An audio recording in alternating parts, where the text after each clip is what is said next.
നമസ്കാരം പ്രിയപ്പെട്ട school of medicine plants വൈദർശനം കുടുംബാംഗങ്ങളെ, ഞാൻ നിങ്ങളെ ഒരു ചെടിയെ പരിചയപ്പെടുത്തുന്നുണ്ട്. ഇത് നിലവേള ഇല്ലെങ്കിൽ കാട്ടുകടുക് ഈ പേരുകളിലൊക്കെ അറിയപ്പെടുന്ന കേരളത്തിലെ സാധാരണമായിട്ട് കാണപ്പെടുന്ന ഒരു കള പോലുള്ളൊരു സസ്യമാണ്. സസ്യമാണ് കാട്ടുകടുക് എന്ന ഒരു പേര്, നിലവേള എന്നുള്ള ഒരു പേരുണ്ട്. ഇതിൻ്റെ പൂവ് ഇതാണ് ഇതിൻ്റെ പൂവ്. വളരെ മനോഹരമായിട്ടുള്ള നീല കളറുള്ള പൂവാണ്. ഈ പൂ കൊഴിഞ്ഞ് കഴിയുമ്പം കടുകിൻ്റെ ആകൃതിയിലുള്ള ഇതാണ് കടുകിൻ്റെ ആകൃതിയിലുള്ള ഒരു കായ്. അതുകൊണ്ടാണ് ഇതിനെ കാട്ടുകടുക് എന്ന് പറയുന്നത്. ഇത് വേദന സംഹാരിയായിട്ട് നമുക്ക് ഉപയോഗിക്കാൻ പറ്റും.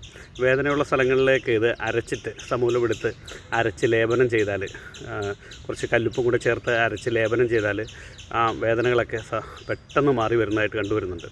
അതേപോലെ ഈ പല്ലുവേദനയുള്ള സമയത്ത് നിങ്ങൾ ഇതിൻ്റെ ഒരു 2 ചോട് പറിച്ചെടുത്ത് കല്ലുപ്പ് ചേർത്ത് തിളപ്പിച്ച് ചെറു ചൂടിൽ നിങ്ങൾ കവിളിക്കൊണ്ട് നോക്കൂ. ഒരു 2 നേരം കൊള്ളുമ്പോൾ തന്നെ നിങ്ങളുടെ പല്ലുവേദന നിശേഷം മാറി വരുന്നതായിട്ട് കണ്ടുവരുന്നുണ്ട്.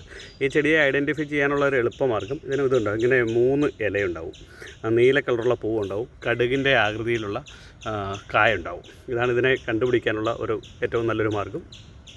ഈ ചെടിയൊക്കെ നമ്മുടെ നാട്ടിൽ സർവ്വസാധാരണമായിട്ടുള്ളതാണ്. ഇത് കേവലം ഒരു അറിവിന് വേണ്ടിയാണ് ഈ ചെടി നിങ്ങളെ പരിചയപ്പെടുത്തുന്നത്. തലനീരിറക്കത്തിന് എണ്ണ കാച്ചി തേച്ചാൽ പെട്ടെന്ന് തലനീരിറക്കം മാറും. നിങ്ങളുടെ ശ്രീനിവാസ് വൈദ്യർ, വയനാട്.